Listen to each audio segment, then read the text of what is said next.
un personnage tous les 2-3 mois. Donc c'était plutôt logique d'avoir un rythme moins soutenu. Mais ici pour la saison 2, on a eu un personnage et c'est tout. Alors je mens un petit peu parce qu'on a eu une nouvelle map basée sur Game of Thrones qui est ultra propre. Alors je suis pas très fan de Game of Thrones, mais faut reconnaître que la map elle envoie vraiment du lourd, donc elle est basée un petit peu sur le générique de la série, avec même la musique, avec un arrangement orchestral.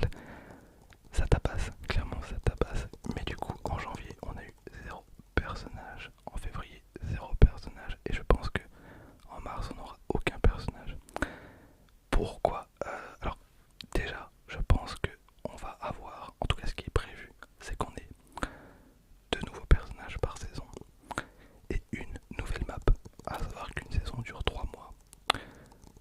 Ça fait du nouveau contenu tous les mois. Je pense que honnêtement, voilà, en termes de date de sortie, c'est plutôt cohérent.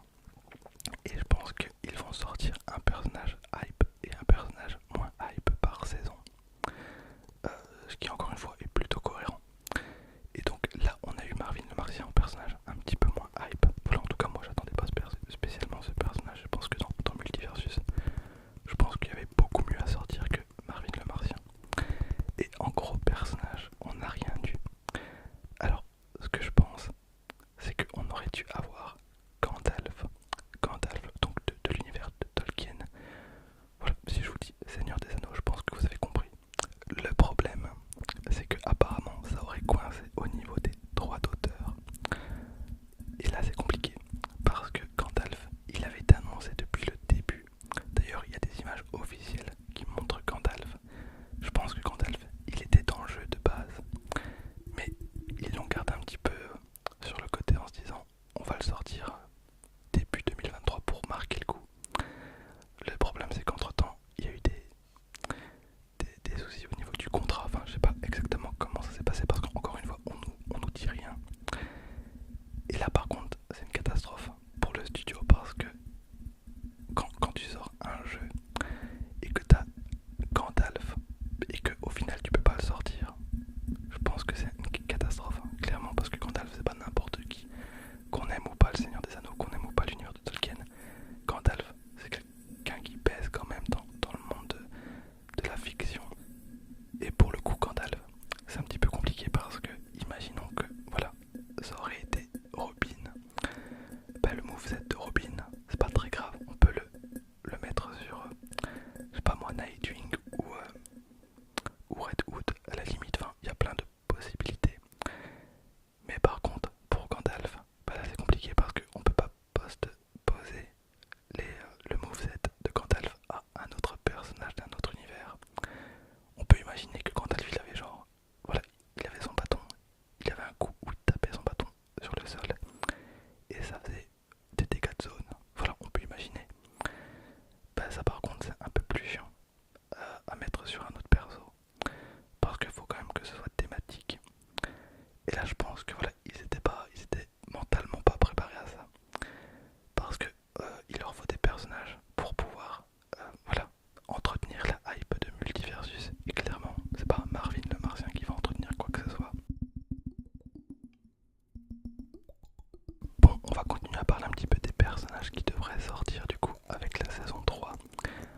Alors, comme je l'ai dit précédemment, donc deux persos. Apparemment, il y aurait le Joker, mais là, c'est un classique et ils prennent pas trop de risques parce que le Joker, ça fait partie de l'univers de Batman, donc Warner a totalement les droits. C'est moins compliqué qu'avec Gandalf. Et le Joker, il existe dans tellement de jeux de combat que ça doit pas être très compliqué au niveau des coups. On peut très bien imaginer donc une poignée de main électrique, ou je sais pas moi, le gunbox géant qui sort de la boîte, enfin ça peut être plutôt cartoon. Au niveau des skins, il y a une infinité de skins possibles, donc bah ok, oui, trop bien. Et pour le personnage un petit peu moins hype, alors là, apparemment ils auraient été malins. En tout cas moi je trouve ça plutôt intelligent de leur part, ils vont sortir un personnage écho. Alors je sais pas à quel point il ressemblera au personnage qui est déjà existant. Moi honnêtement, si c'est du 70-30,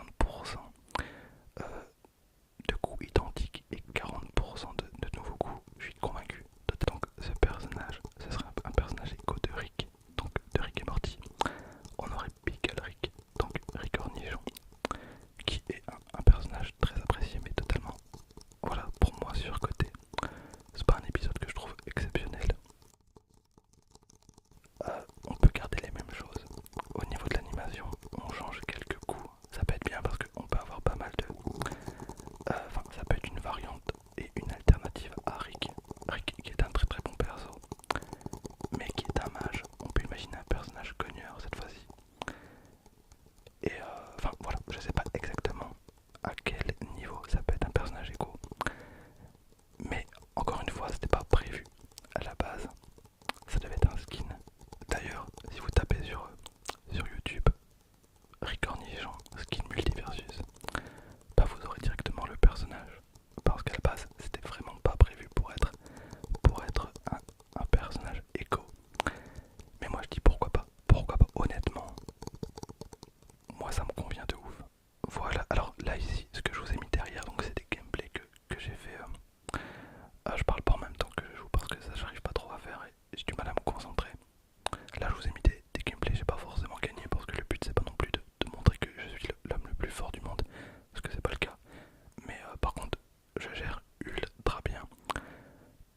Donc Harley Quinn, vraiment c'est un personnage que j'aime beaucoup, qui est très très agile, qui est très très rapide. Et voilà, enfin, un personnage, on va dire que pour l'instant c'est mon main, même si je jouais beaucoup Finn avant. Je pense que mon main définitif pour l'instant c'est Harley Quinn. Mais dans tous les cas je préfère jouer les assassins. Je trouve que les assassins sont beaucoup plus sympas à jouer. Sinon voilà, Rick, c'est une valeur sûre. J'aimerais beaucoup jouer Wonder Woman, mais j'ai beaucoup de mal. Beaucoup de mal à jouer Wonder Woman. Je suis pas très très bon avec elle. Sinon voilà, il y a des personnages que je ne supporte absolument pas.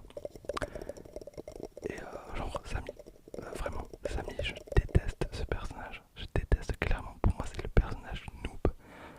D'ailleurs quand je vois des gros niveaux, donc genre des Samy à 30, j'ai envie d'insulter les gars. Parce que c'est un personnage pour débuter. Qu'est-ce que tu vois avec un Samy niveau 30? Ça m'énerve, vraiment, ça m'énerve parce que c'est tellement craqué. Mais on sent également donc que les investisseurs ils sont là pour casser les couilles. On sent vraiment que le jeu il a besoin d'être rentable et qu'il n'est pas suffisamment. Voilà un petit exemple. Ils avaient annoncé que dans le pass de combat numéro 2, on devait avoir donc Batman Samouraï qui est vraiment ultra cool comme perso. Et le jour où le pass de combat est sorti, et ben on s'est rendu compte que le pass de combat il était dégueulasse. Mais vraiment, ils ont remis des skins dégueulasses, mais nuls. Et d'ailleurs, il y a des skins de pass de combat qui remettent dans la boutique, ça n'a aucun sens. Quel jeu fait ça? Il n'y a aucun jeu qui fait ça. Il n'y a aucun jeu qui t'autorise à acheter un skin que tu pouvais gagner dans une saison précédente, enfin ça n'a aucun sens. Mais le pire, c'est que le jour où ils ont sorti donc le pass de combat, ils ont également sorti le skin de Batman Samouraï, qui était ultra cool. Mais ils l'ont sorti à 20 balles dans la boutique. Honnêtement, en plus de 1500 parties, j'ai pas vu une seule personne jouer Batman avec le skin Samouraï. Ils ont totalement fait de la merde. Vraiment parce que les gens qui n'achètent pas le pass de combat, bah déjà ça leur fait de l'argent en moins qui rentre. Mais en plus, les gens qui n'achètent pas le pass de combat, bah n'auront pas envie de le compléter, donc n'auront pas envie de jouer au jeu. Donc c'est vraiment mais des problèmes de marketing mais énormes. Mais genre vraiment, moi j'ai jamais vu ça. D'ailleurs, bon, vous avez compris que je suis très très fan du jeu. Mais moi, j'ai même pas acheté le pass de combat. Alors qu'il coûte 7 €. Mais genre pour moi ça mérite même pas 4 € le pass de combat, il est dégueu. Et c'est dommage parce que vraiment pour réussir à ne pas me faire acheter un pass de combat, multiversus en tout cas, il faut vraiment y aller. Donc voilà, il y a plein de mauvais choix stratégiques qui ont été faits. Et ça, on se rend bien compte que c'est pas la faute du tout du studio, c'est vraiment des investisseurs qui sont derrière. D'ailleurs, après le jeu il a du mal à se positionner parce qu'on peut acheter des persos pour 7 €, ce qui est tellement cher. Surtout quand on sait que on peut acheter des persos avec la monnaie in-game. Et honnêtement, c'est pas compliqué au niveau de l'argent, enfin au niveau du farm.